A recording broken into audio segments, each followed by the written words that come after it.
நான் ஒரு US சிட்டிசனை meet பண்ணேன். அவர்கிட்ட பேசிகிட்டு இருக்கும்போது நான் சொன்னேன், எங்களுக்கு எதாவது உடம்புக்கு முடியலன்னா நாங்கள் பெரிய ப்ரைவேட் ஹாஸ்பிட்டலுக்கு போவோன்னு.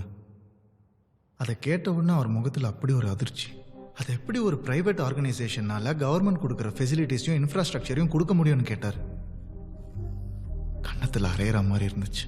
இந்த ஒரு மூமெண்ட் என் லைஃப்பில் பெரிய இம்பேக்டை ஏற்படுத்துச்சு ma'am. That's fine. Ma'am, I'd like to share something. Yes, Janardhan. என்னோட சோஷியல் வியூ ஸ்ட்ரெங்தன் ஆனது சத்தியமாയിട്ട് மித்திரனால தான். ഞാൻ ഒരു வாட்டி அவங்ககிட்ட கேட்டேன், எப்படிடா இவ்வளோ தெரிஞ்சு வச்சிருக்கேன், லைஃப்பில் ஒரு செகண்ட் கூட வேஸ்ட் ചെയ്യാமல் இருந்தால் தான் இப்படி முடியும்னு கேட்டேன். அதுக்கு அவன் சொன்னான், മുംബൈ താജ് അറ്റാക്ക് ചെയ്ത അജ്മൽ കസാബിൻ്റെ വയസ്സ് 18, ഡൽഹി റേപ്പ് കേസിൽ ഇൻവോൾവ് ആയ പയ്യൻ്റെ വയസ്സ് 17, ഇന്ന് ഈ സിറ്റിയിൽ കൂളിപ്പട കൊള്ളയടിக்கிறவன் வயசு 16, 17.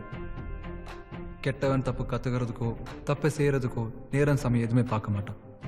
நல்லவன் நல்லது பண்ணணும்னு நினைக்கிறவன் மட்டும் நேரம் சமயம் சூழ்நிலை இது எல்லாத்துக்காக அவன் காத்துக்கிட்டு இருப்பான்.